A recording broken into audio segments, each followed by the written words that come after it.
Today on Monkey Life. After a dramatic rescue in South Africa, chimp Kalu begins her journey to a new home in Dorset. She's alert, looking around. Quiet though, which is nice. All good. I think she's just checking out the show. And 24 hours later, arrives at the park with a whole new life ahead of her. It's been a long one. This has been a tricky rescue. Plus, nothing is mission impossible for the clever capuchins.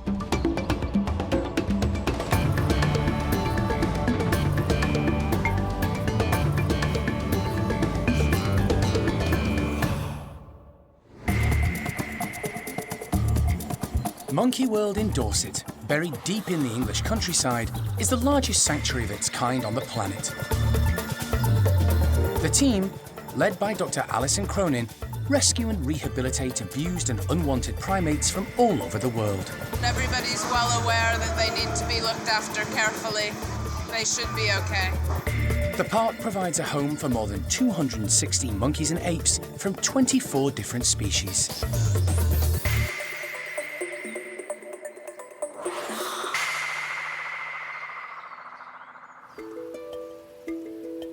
It's been a long, sleepless night in South Africa for Alison and the park's animal director, Jeremy Keeling. For the last 3 days, along with wildlife vet John Lewis, they've been in Cape Town, 6,000 miles from Dorset, attempting to rescue elderly female chimp Kalu, who needs a new home. But yesterday, events took a dramatic turn. A dispute with the owner of the property where she was living led to a standoff, with local police having to intervene before a last-minute deal was struck. Once they regained access to the chimp, stress levels rocketed even further when she had to be darted in her outside enclosure and then, loaded with sedative, fell 30 feet from a tree. There is no way on this earth that I could have predicted what was going to happen yesterday. And, you know, I think I'm going to need therapy or recovery time. I mean, it was just insane. But we're here today. I'm feeling rejuvenated and confident. Fingers crossed we're on the plane tonight. The team took Kalu to neighbouring Monkey Town to monitor, unsure if she would recover enough to fly or if she'd suffered internal injuries. Jeremy watched over her through the night, and this morning, vet John is feeling confident. This morning she's a different animal. She's up, she's interacting with people. She's got very good colour, she shows no lumps and bumps externally, no obvious wounds, no obvious evidence of internal hemorrhage or any other disasters which could have happened. And I'm considerably happier this morning to see her in that condition than I was last night. Jeremy stayed with her all last night so that we had a check on her all the time. Even so, at that stage there's very little I can do, she just has to recover. Jeremy has seen it all before. This stage of the operation, you can't really relax until we've got her into her new accommodation, into her new bedrooms, and contented and, you know, realising that this isn't such a bad thing after all. It's time to leave for the airport. Alison makes sure all the documentation needed is present and correct, and clearly displayed on the travel crate. For René Grobler, who was instrumental in the move, it's a bittersweet moment. Let's go. Kalu has been part of his life in one way or another since he was a boy. But he's delighted that she'll finally have a home with companionship of her own kind. More than that. Thank you so much. Thank you. Very nice. Yeah, no, we'll see you soon, eh? And I will send you along the way. It's a 45-minute journey to the airport, and once there, the transfer into the cargo area goes like clockwork. She's alert, looking around. Quiet though, which is nice. All good. I think she's just checking out the show. Kalu is put into a holding area, which is nice and cool, before the time comes to load her onto the plane. It's much cooler in here, which is good. The team are allowed a final check to make sure everything is safe and secure before saying their goodbyes. This has just been an absolutely sterling job. They expected her, everything was quick, smooth. They've got her in a relatively quiet area in the cargo, and When we just last saw her, she was sound asleep. Couldn't ask for more. Next stop, Dorset, and a bright new future for Kalu.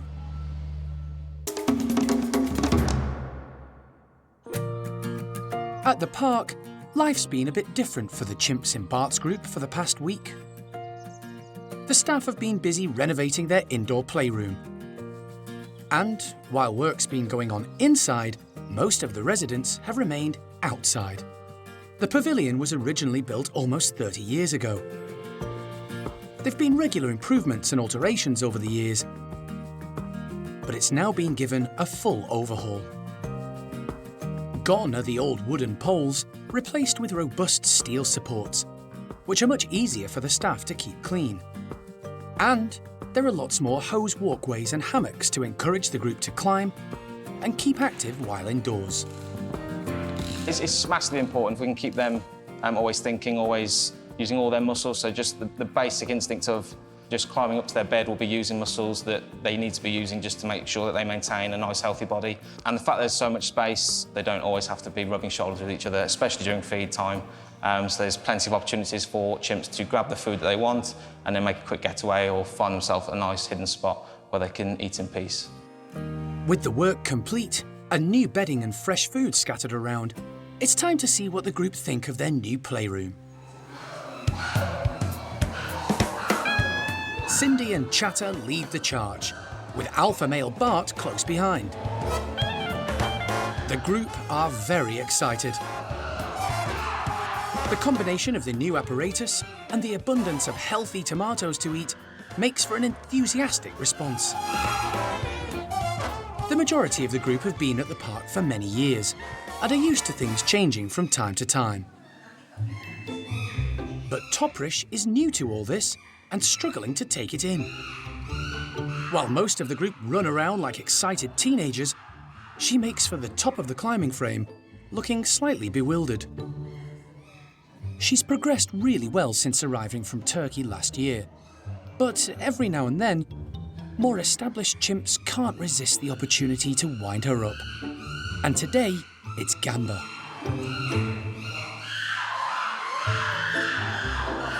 Toprish has fitted in very, very well. She's learned what she can get away with and what she can't, but she has made very good friends with Bart, so there's more things that she can get away with that she can't. And yeah, the group have welcomed her with open arms. She is being quite testing with them, but they are all aware of she's very young and naive, so it will just be a waiting game for her to fully adjust. And while the youngster tries to work things out, dominant female Cindy is often there to protect her. Toprish may be still trying to find her place in the group, but new leader Bart has firmly established his. Yeah, he's got all the respect from the group. He's learning his role day by day as well. He's took it in his stride, and every single day for every single chimp is a nice new lesson for them. The revamped playroom has been a hit, and the excitement continues right up to the arrival of the afternoon feed.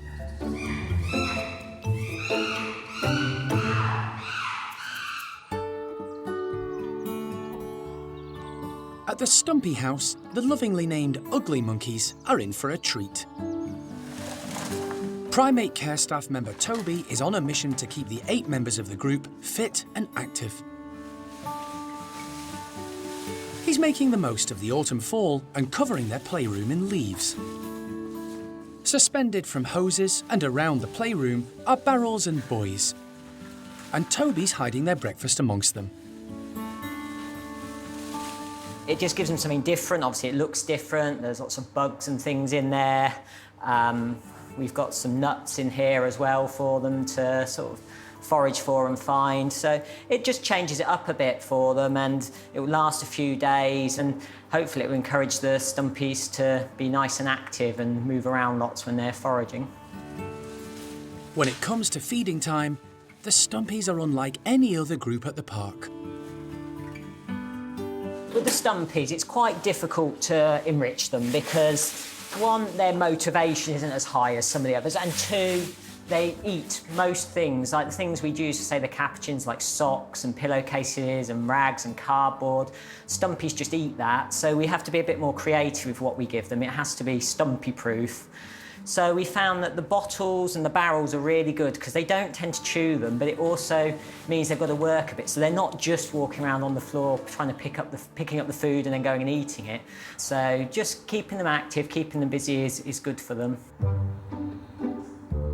Leader Sam is first into the bedroom, closely followed by dominant female Kelly. At 33, Sam is the only survivor of the park's original group of stumpies, who were rescued from a laboratory 20 years ago. But he proves age is no barrier, as he expertly maintains his balance and rummages through one of the barrels. The stumpies are an elderly group. At 21, Sylvie is the youngest. She's the most quick and agile, and can get to places others can't reach. Kelly struggles a bit when climbing, but Toby's plan is working. And the reward of a tasty chestnut gets her moving. Female Charlie is another with mobility issues. She has problems with her hips, and as a low ranker, is careful to keep out of the way of anyone more senior. Most of the group take the easy option, rummaging through the leaves on the floor and storing what they find in their cheek pouches for eating later.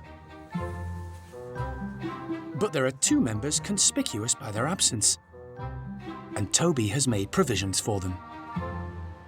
Toto and Freddie are still fairly right at the bottom of the group, and generally they're not brave enough to come into the playroom, so they're probably not going to get the full benefit of all the leaves and things. So what I'm going to do is save these leaves for Toto and Freddie's room, so that when they come in tonight, they still get the benefit and the fun of foraging and investigating the pile of leaves too. While Toto and Freddie enjoy the autumn sunshine together, the rest of the grumpy stumpies have fulfilled their exercise quota for the day and are content to sit back, relax, and enjoy the fruits of their labour.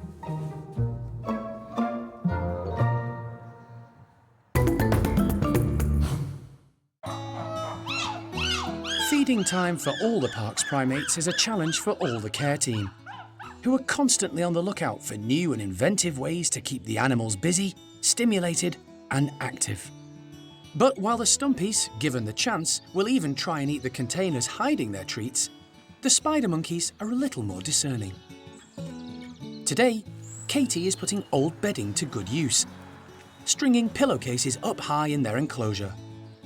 She's filled them with dried fruits and nuts covered in straw to make retrieval just that little bit harder for the nimble-fingered spider monkeys. And for something quite out of the ordinary, she's also filling tub trugs with water and floating plastic toys. And as an added bonus, in goes some low-calorie popcorn. Surely this will grab the trio's attention. They're extremely different. Hickory is the oldest, and he has got kind of like the personality of a grumpy old man. Flint is a little bit more kind of like outgoing, always there and interested in things, but Pumpkin's kind of like the most dominant of the three. She's definitely the one who goes over and will check everything out. Spider monkeys are suspensory feeders, using their strong prehensile tails to hang from branches while gathering food and water. It's a skill they'll need to use today to get the most from the snack challenge. As predicted, it's Pumpkin, the only female in the trio, who's first out of the blocks. She's the most confident and noisiest of the three, especially when food's involved. The two males have learnt to wait their turn while Pumpkin checks things out, and today is no exception. And it seems she definitely has a preference for popcorn. Hickory, fed up of waiting, takes matters into his own hands in dramatic fashion. He's the oldest and usually the most reserved of the group, but today he's full of mischief. Flint makes straight for the pillowcases, quickly working out how to get to the treats inside. He's He's normally more highly strung than the other two, but beginning to mellow as he gets older. Pumpkin's had enough of picking popcorn out of the water. It's a lot easier when you don't have to get your hands wet. Spider monkeys are arboreal. In the wild, they live above the ground in the trees of their natural habitat. The care team do their best to replicate this at the park. Pumpkin gives a perfect demonstration, expertly hanging down using her long prehensile tail as an anchor while searching through the pillowcase for some food. It's been a fun afternoon of enrichment for the group. They've all got stuck in and enjoyed the challenge. Plus, most of the treats have either been eaten or sunk without trace. Of all the different primate species at the park, the capuchins are widely thought to be the most intelligent monkeys. They're problem solvers with highly developed brains that need to be kept busy. So today, primate care staff member Donna is planning to give Winslow's group of 17 a tricky task to keep them thinking, challenge their coordination, and test their tenacity. She's hanging baskets filled with straw all around their enclosure, in the most difficult to reach places she can find. And to encourage them to climb and investigate, she's filling the baskets with one of their favourite treats. So today we've got some straw balls up, which have got waxworms in, which really is one of the capuchins' favourite foods. It's really high in protein as well, so we try and give them insects on a daily basis, really.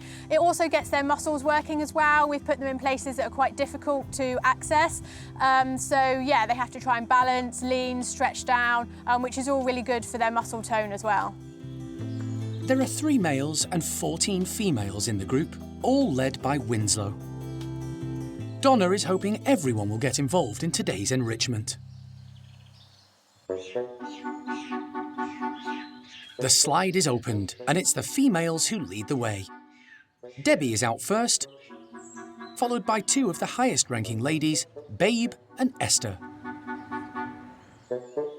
Debbie used to be dominant, but has fallen a couple of rungs down the hierarchy ladder.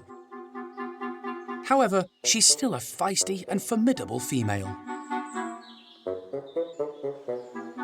Babe has moved up and is now one of the head ladies. She's always on the go. Unlike the majority of the park's capuchins who arrived from a Chilean laboratory, Babe was rescued from the pet trade in Spain, along with another female, Amy. Capuchins are quick and agile and great at climbing. Onslow reaches out to forage through the straw, looking for the tasty waxworms, while using his tail as an anchor. Leonie demonstrates a good head for heights, leaning over the edge of a platform and hooking a basket in search of breakfast.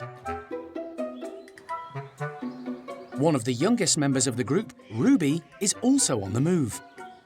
She demonstrates great balance and coordination as she delves into the straw. Finally, leader Winslow makes an appearance and goes in search of a basket. He takes the easy option, stretching up to forage in one that's low to the ground. He finds a treat, but gets showered in straw as he searches for another.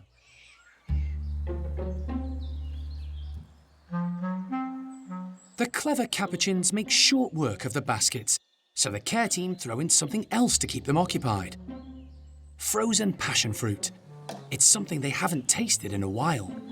Capuchins are really intelligent. It's so important that we keep them stimulated as much as we can. If we don't, they get bored. That's when we see more squabbles in the group, and that's when we see the stereotypical behaviours coming out a lot more as well. And the passion fruit are really great because they're frozen. It keeps them busy for longer periods of time, rather than just eating, it's done, then what do we do next? I'm bored. It seems to do the trick.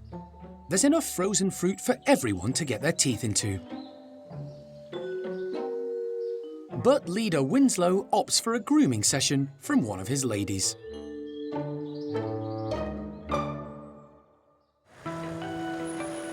While the smaller primates relax, the long and stressful operation to rescue the park's new resident, chimpanzee Kalu, has finally come to an end. She's made it safely to her new home at Monkey World. Her journey from a farm estate in Cape Town, where she spent most of her life after being stolen from the wild, to a new life in Dorset hasn't been without incident. Hey, you! Hey, missus! Are you gonna get up? I just really am looking forward to getting her out of that box because she has now been in there for close to 48 hours now. And once again, you know, not how it was meant to be, but at least she's safe and good. And, you know, once we got her into that box, she changed personality and seemed to appreciate our company. So I'm hoping that that's the true Kalu and not the sort of edgy, nasty one that we sort of met at the enclosure. The difficulties surrounding Kalu's rescue meant her anaesthetic was risky, and she's had to stay in her box for 2 days. But despite this, she's bright, alert, and responsive. Her recovery is a huge relief, because soon, this elderly female chimp will undergo a life-changing experience, becoming the 6th member of Bryan's small group. Right. Beginning the new life. Alison hopes the group's acceptance of Nari, who arrived a little over a year ago from Thailand, will be extended to Kalu, making them the perfect companions for her remaining years. She hasn't been in the company of chimps since she was stolen from the wild more than 30 years ago. Kalu! Hey, you! Good girl!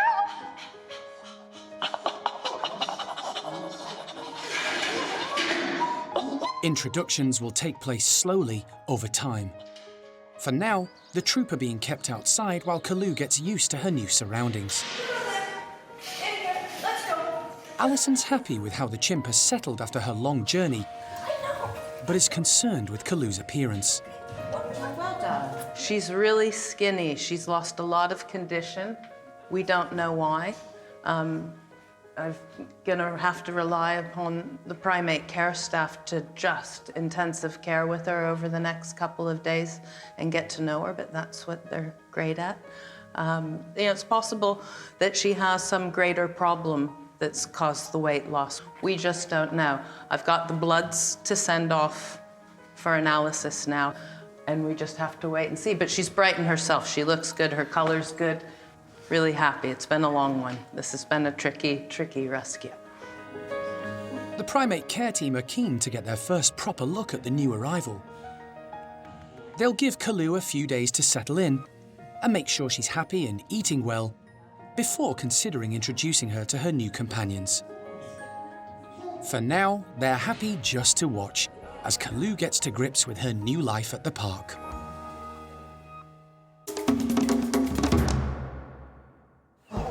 Next time on Monkey Life, a novel training idea to persuade chimp Toprish the great outdoors is a safe place to be.